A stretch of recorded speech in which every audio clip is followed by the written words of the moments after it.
सविस्तर बातम्यांना सुरुवात करूयात। बातमी नाशिकमधून आहे। एनडीटीव्ही मराठीनं नाशिकमधील खड्ड्यांची मोहीम राबवल्यानंतर आता महापालिका प्रशासनाने थेट कारवाईला सुरुवात केली आहे। नाशिकच्या खड्ड्यांच्या प्रश्नावर महापालिका प्रशासन आता ॲक्शन मोडमध्ये आलेलं आहे। महापालिका आयुक्त मनीषा खत्री यांनी 13 अभियंत्यांना कारणे दाखवा नोटीस बजावली आहे। यामध्ये 5 कार्यकारी आणि 8 उपअभियंते यांचा समावेश आहे। 7 दिवसात समाधानकारक उत्तर न दिल्यास राज्य सरकारकडे अहवाल पाठवण्याचा इशारा सुद्धा देण्यात आलाय। नाशिक शहरातील खड्ड्यांमुळे आतापर्यंत 6 जणांचा बळी गेलाय। एनडीटीव्ही मराठीनं नाशिकमधील खड्ड्यांची मोहीम राबवली आणि यानंतर आता महापालिका प्रशासनाने थेट कारवाई करण्यास सुरुवात केलेली आहे। शहरातील खड्ड्यांच्या प्रश्नावरती महापालिका प्रशासन ॲक्शन मोडवर आलंय। आतापर्यंत नाशिक शहरातील 6 जणांचा याच खड्ड्यांमुळे बळी गेलाय। महापालिका आयुक्त मनीषा खत्री यांनी 13 अभियंत्यांना कारणे दाखवा नोटीस बजावलेली आहे।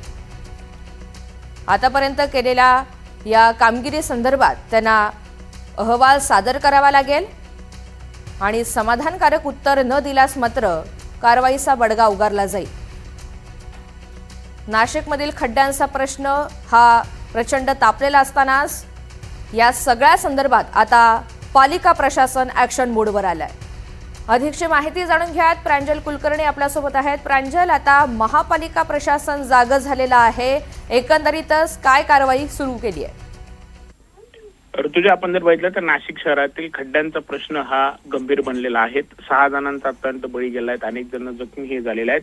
दरम्यान यावरती विशेष महासभा देखील पार पडली होती 2 दिवसांपूर्वी आणि यामध्ये MNGL असेल, स्मार्ट सिटीचे चुकीचे काम असेल, यासोबतच जे ठेकेदार आहेत, यासोबतच अधिकारी आहेत, यांच्याबाबत देखील नगरसेवकांनी आवाज उठवलेला होता। दरम्यान एकंदरीतच जर बघितलं तर आता महापालिका आयुक्त कुठेतरी ॲक्शन मोडवर आलेले आहेत।